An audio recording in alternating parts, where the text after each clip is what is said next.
আরে ভাই তুমি কি জানো না, যার একটা 30 লেভেলের আইডি যেটার ভিতরে 160 টাকা দিয়ে একটা লেভেল আপ মারছে, তার আইডিটা হ্যাক হয়ে গেলে সে কত টাকা না করে। এই আইডিটা বাংলাদেশ রিজন টপ 1-এ আছে আর গ্লোবালের 4 নম্বরে আছে। গ্লোবালের 4 নম্বরে থাকলে কি হবে, আইডিটা তো আর আমার হাতে নাই। আমার আইডিটা যে সারা বিশ্বের ভিতরে 4 নম্বরে আছে, এটাই তো অনেক বেশি। তুমি কি আর নেক্সট টাইম লাখ লাখ টাকা খরচ করে গ্লোবালে অথবা বাংলাদেশ রিজন টপ 1 উঠতে পারবা না ভাই। কেন তুমি আমার স্বপ্নটা ভাঙিয়ে দিলা? তুমি আমার আইডিটা কার কাছে সেল দিবা নাকি নিজে খেলবা? নিজে খেললেও কোনো মজা পাইতে না। নিজের আইডি ছাড়া অন্য কারো আইডি দিয়ে কেউ কখনো মজা পায় না। তুমি আইডিটা সেল দিলেও কত টাকা দিবা? 1 লাখ টাকা তো কখনোই সেল দিতে পারবে না। জানি না তোমরা মানুষের মনে কষ্ট দিয়ে কি মজাটাই নাই পাও। আমি জানি তুমি আমার ভিডিওটা দেখতেছো আর হাসতেছো। আমার ভিডিওটা তুমি দেখবে অবশ্যই, কারণ তুমি আমার TikTok ID, Facebook page, YouTube channel সবকিছুই তুমি জানো। তুমি আমার ভিডিওটার জন্য অপেক্ষা করবা। আমি তোমাকে বলছি ভাই, তুমি আমার আইডি হ্যাক করছো, হয়তো এটা সেল করে দিবা। তুমি এই টাকা খেয়ে তুমি কখনোই উপরে উঠতে পারবা না। কারো তুমি খারাপ করছো, কারো টাকা মাইরে খাইছো, কারো মনে কষ্ট দিছো,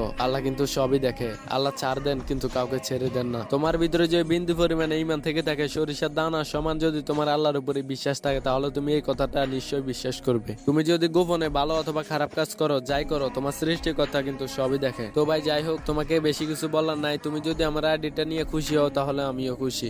আর আমার ছোট ভাই, বড় ভাই, যারা যারা আমার